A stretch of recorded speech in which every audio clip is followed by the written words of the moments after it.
Hey, I hate doing this, man. This sucks.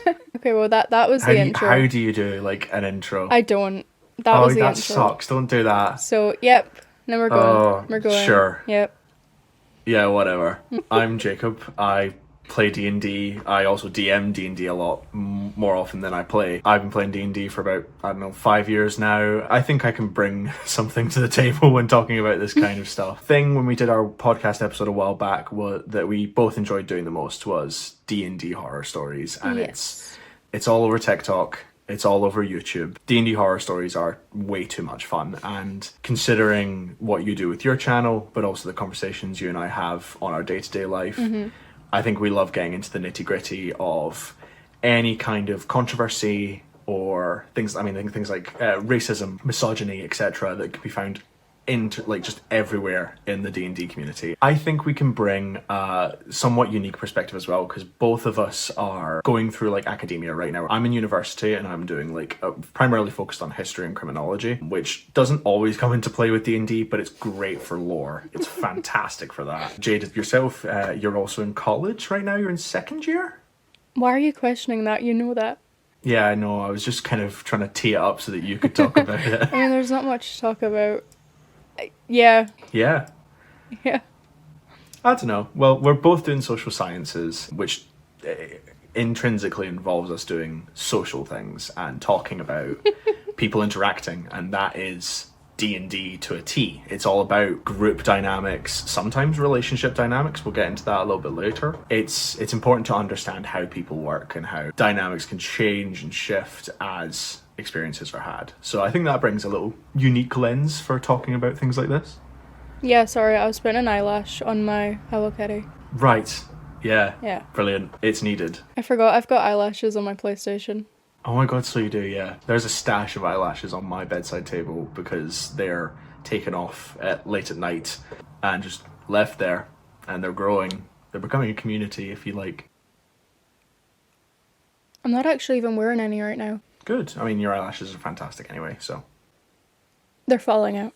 Horrific. We're going to be speaking through two separate D&D horror stories today. Both are found on Reddit. r/D&D Horror Stories is one of the few subreddits I find myself on in my own time, just because you see either really great people in D&D going through unusual hardships and miscommunications, or you find just the kind of people you're like, oh my god, I thought these issues were way behind us, but they're still here. Have you saw the stats for the subreddit? No, I haven't. It has 26,000 weekly visitors and 389 weekly contributions. That's pretty good. I mean, there's a lot of people who seemingly are going through it in D&D. Same.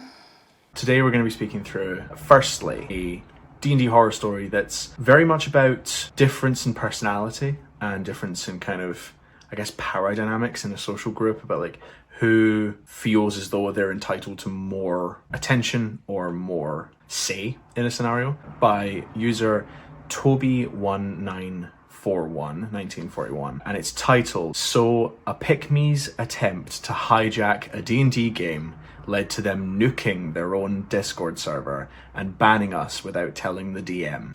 Okay, from the start, I'm not huge on the term pick me. No, it's become a lot since, even then, it's one of those things where terms like that, sometimes they come from a place of we're trying to single out a group of people who are negative for society, but a lot of the times these terms are made quite maliciously right from the start, and they just get worse. Yes, but I will refrain from casting judgment before we read.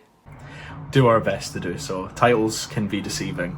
Jade, stop me if at any point you want to fire in and interject, because it's not too long of a one. So it reads, myself, my partner, and our man of honor have been playing D&D for quite some time through various game groups, mostly online as he lives overseas. We have been involved with a Discord group that had different games rotating on a weekly basis, with plenty of room and availability. Thinking this was a dream come true, we got integrated and chatted with many of the players, who seemed quite amicable and friendly. Our DM was hosting a campaign.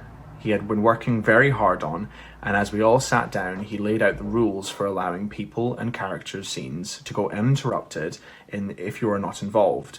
We all verbally agreed to respect the story and not hijack it. It's a great thing to set from the beginning, because I think, even in, I would say, like, in super duper professional groups, it's so common for people to, like, see that jumping on point and be like, and I'm here. In most scenarios with that, people are just innocently wanting to be part of the fun. So there's, that can be okay sometimes.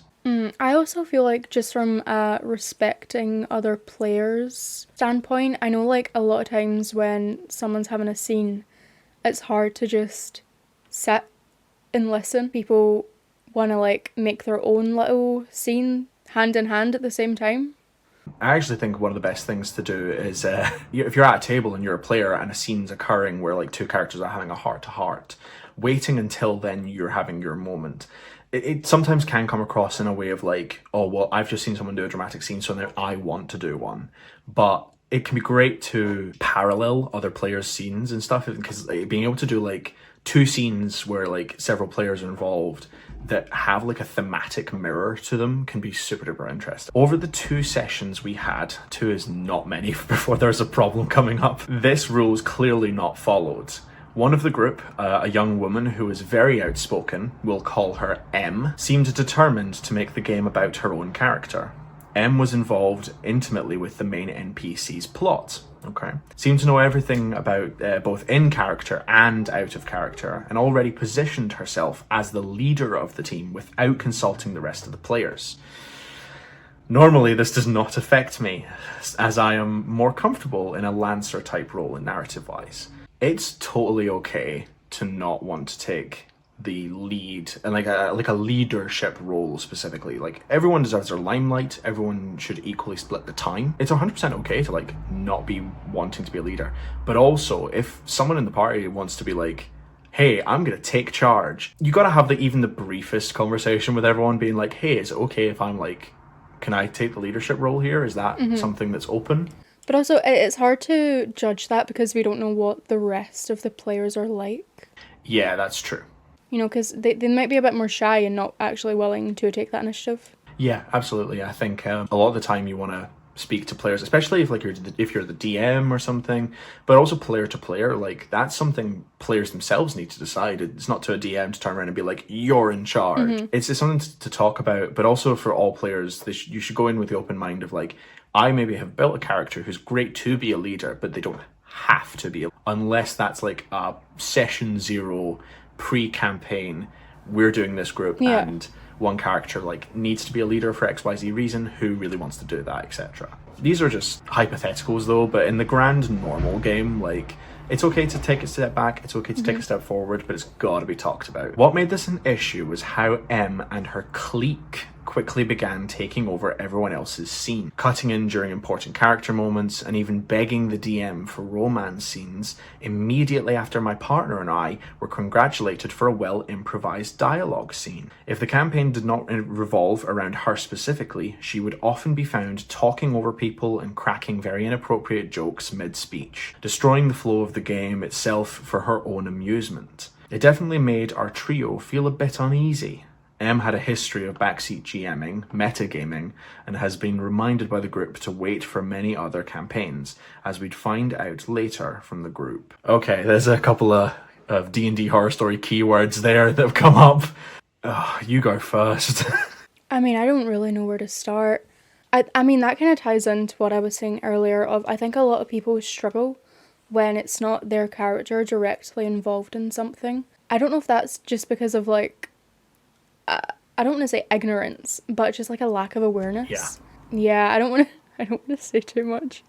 Talking through other people's scenes is not great. It just isn't. Plenty of tables are like so okay with like a joke being cracked if someone can think of something really witty about something that's happening in the moment, because a lot of groups are like that. That's, like it's very casual. It's not, like, we're not looking at Critical Role where if someone's having this intense RP scene, even if something funny could be said, you should generally keep it to yourself, because drama of the scene is the paramount most important thing. In a casual campaign, yeah, sure, like a joke in the middle of a scene can be okay, that's fine, as long as that's the seemingly like the vibe that the whole table brings. I think the big thing that I notice is the word like clique, which means it gives us an idea of like the person writing this has made a note that there's a group of individuals here that kind of act in a certain way that like the word clique tends to signify, where they're maybe quite rude, or they're like talking about other people and they're kind of being a bit ignorant in that regard. I feel like using that word and kind of in that context means that not only is this person talking over people, not only are they being a bit ignorant, but that there's other people at the table that are like accepting that and also like encouraging it. I'm trying not to play like devil's advocate here, because one of my biggest gripes when playing is like not feeling respected when you're in the middle of a scene and like people are talking or joking, or they're just like doing something and not paying attention. But I feel like that's something that you can complain about, but unless you're bringing it up and unless it's being discussed, you can't really expect something to change or for the person to know that what they're doing isn't right. Yeah. But if it's like a one session thing, just bring it up. I mean, this is what it said, isn't it? Like at the start, that it's like this is across 2 sessions, so that's something where like maybe the intention of the group hasn't been clarified fully yet. And what's okay maybe hasn't been clarified. So yeah, there's a bit of leeway there. All of this came to a head in the 2nd session, after the 4th straight time being interrupted mid-moment in 2 sessions. I had to break character and heatedly tell the clique, once again there's that word, that there was no reason to be disrespectful, as their moments had gone uninterrupted, and all we ask is for the same courtesy to be extended to us. This caused a shift at the table, as the 3 of them suddenly got very quiet, and while the DM and I currently have a cat going crazy at the door. I heard that. Yeah, that's... Oh my god, I heard that. Was that Fred? No, that's Charlotte trying to currently scrape her way in. I think I'm going to have to let her in because she's unsatisfied with being left out of the room right now. It'll be 2 seconds. Is Belle there? Belle is in the cat tower. She's just kind of comfortably sitting there. I've got the mic now. Hello. I've just watched Benny Hill style Fred chase Charlotte into the kitchen, so that's great. Oh, okay. Anyway, I'll continue from where I was. The other 3 went suddenly very quiet, while the DM and 2 others sided with us. One of our group, C, had a bad panic attack because of the tension, to which I apologised profusely in the call, as well as privately through DMs, and the matter seemed settled before we finished the rest of the session. Clearly, obviously, like, confronting someone at the table, that's also something that maybe, like, one of the players wasn't aware that that's something that could happen, so then they got really anxious over that. It's one of those things where like the natural assumption of people is, hey, if people are being rude to me, I will confront you, and you can't predict when someone's going to react poorly to that or through something like a panic attack. I don't really like doing that at the table. Yeah. I feel like that's just, especially when you're already in a different person's headspace, trying to like come out of that and assess something in like the real world, that can be quite stressful. I agree. Like, it's a different equation when I think of myself as from a DM seat, because the DM has a somewhat obligation to be a little bit more on point with everything. Although I think it's everyone at the table's obligation to keep track of everyone. At the end of the day, you're all equal in that space, and so you all have an obligation to each other to check in on each other and make sure each other are comfortable, but also to not like go too far with like anger or anything. But I get that like if anyone, the DM maybe should have been the one to confront in the moment if that needs to happen. But I think this person has clearly just gotten hiked up with a bit of frustration from being interrupted, which if that's something that's going to make you feel that way, that's going to happen. Yeah. I think it continues on with a bit of context and says, I approached the trio afterward, laying out my issues and stating that I needed to stick around for at least one more session before I decided if the campaign was a good fit for me. I asked they please share the same respect I had shown them in the scenes, and promptly left the call. They remained quiet and seemed uninterested when my partner said they were pulling their own campaign for the time being to reevaluate our course of action. That's tough, especially like hearing it, not replying to the confrontation, and then just turning around and being like, we're pulling the campaign. 24 hours later, our group got alerted by C that we would be banned and our campaign notes deleted in 1 hour. She had just found out and wanted to warn us. This sent my partner and I into a panicked spiral. Some of these campaigns had been in the works for years, but we frantically tried to save as much as we could whilst alerting the others. Everyone, even the DM, waited in call to demand an explanation. And not only were we ghosted up until the ban, but when pressed by the DM, she simply pointed to her channel note, claiming safety was the reason for the ban. This is a fact I dispute, as if safety was the case, I would be the only one deserving of punishment for the outburst, one that even my friend, as well as the majority of the group, had said I publicly apologized for in the call. Which, yeah, like, if there's going to be an issue of, like, there was an interpersonal issue with the individual who had a panic attack and the person who, like, caused a confrontation, that's settled interpersonally, not by a group-wide, like, banning of a server. Yeah. Wait, how were there so many notes in the server, though, in the first place? Was this like a general big D&D server, or? Yeah, I think going off of the start, it had mentioned something about, like, they'd made a Discord group that had different games rotating. So there's certainly, it seems like there's a lot of players here, plenty of games going on, and they're all kind of thinking. So this was one of those campaigns being hosted in this server, which seemingly has XYZ amount of campaigns worth of, like, data, references, lore, all of that locked in there. Here's your reminder to not store your notes in one place. Yes, make backups. I do not currently have backups on one of my major campaigns, but No. I'll learn from my mistakes one day. No, you won't. It continues on. Yes, I will. It continues on. Time passed, and ultimately we were kicked out without explanation, told our campaigns would be permanently deleted. What followed was a migration of players to our server, who as of this moment have moved the main campaign to us and cut those 3 out of the story for good. Luckily, most of our notes have been salvaged, with only a few pages of lore lost for my own campaign. Thankfully, we will be back up and running in a few weeks. So that's how a narcissistic attempt to hijack a D&D game led to them nuking their own server. No, I'm just really curious on what the comments have to say, because I feel like I might be a minority here. What's your thoughts on it before you go into the comments? I don't know, I feel like this person's perspective might be a bit skewed on the situation. I think they might have a lot of bias from their own viewpoint. Yeah. I don't know. I feel like they're missing something.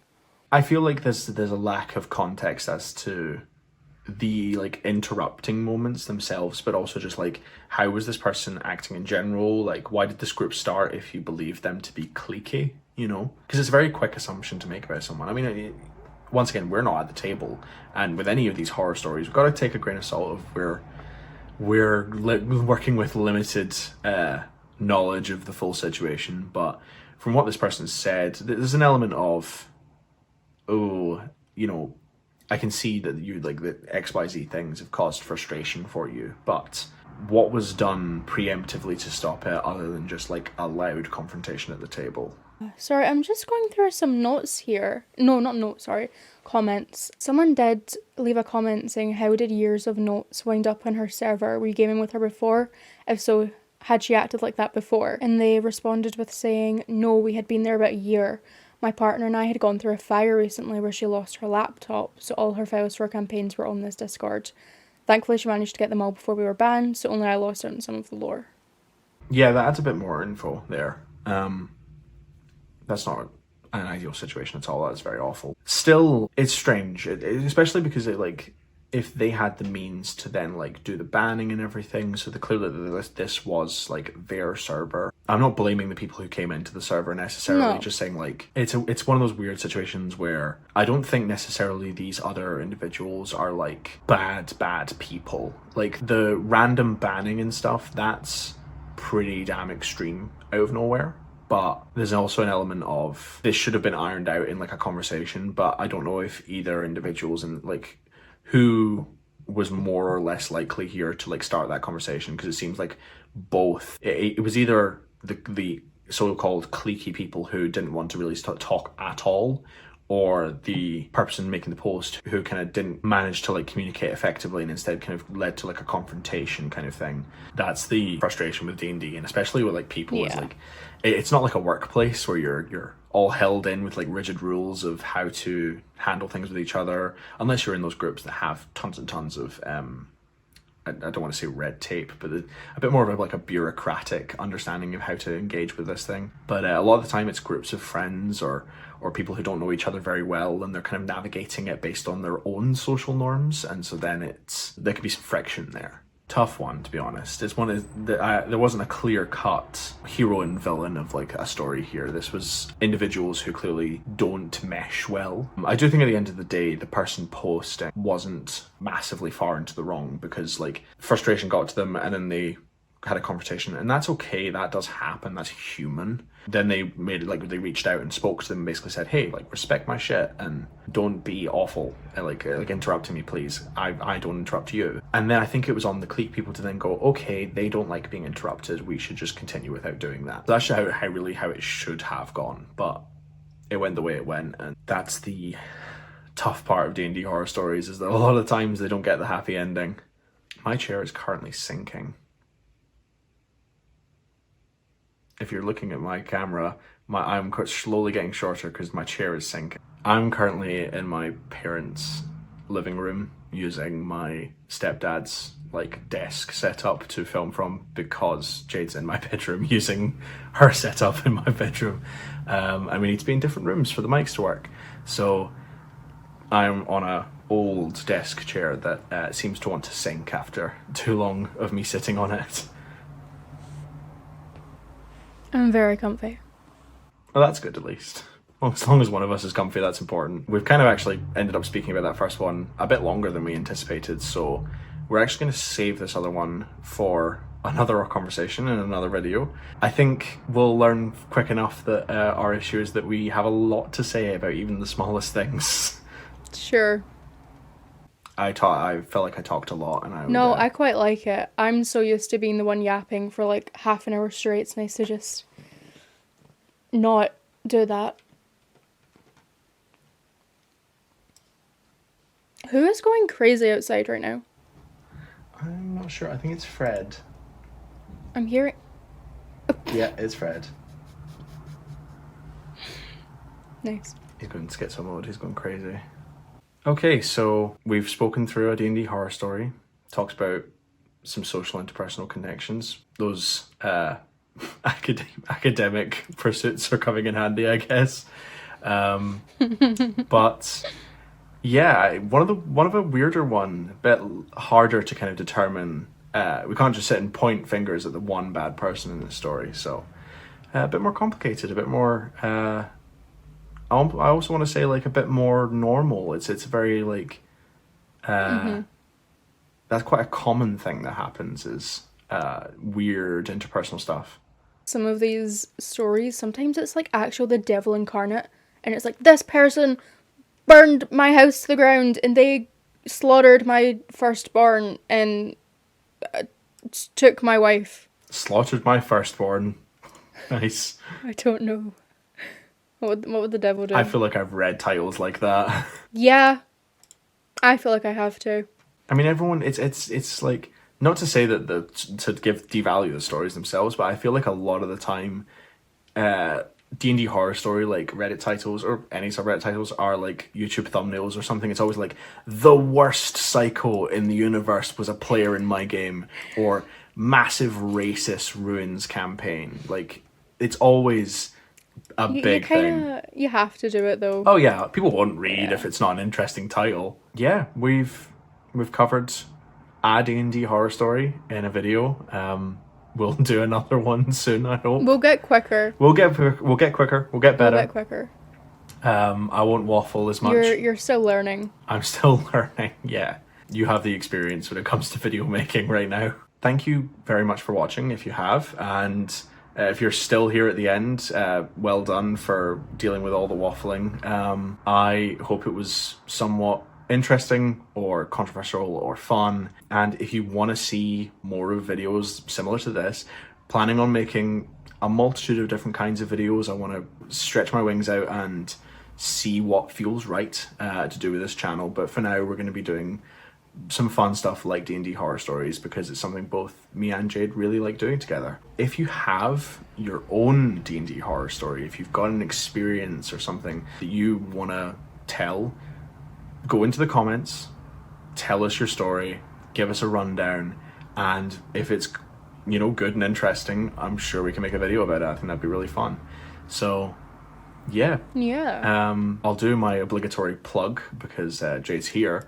Please go on YouTube and go and check out Jade Adelaide, who you know, you make incredible videos about different controversies, whether it's films or games or TikTok, or like deep dives in like kind of video essays about the psychological aspects of certain games. There's a lot of variety there, but if you have an interest in psychology or society or controversies or misconduct in many different ways, you'll more than likely find a video already there that is super interesting. So definitely go and check out Jade's YouTube channel.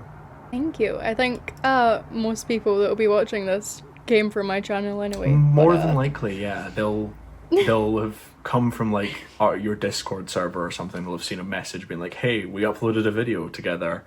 And they'll come over and see this, and they'll be like, oh, this is your boyfriend?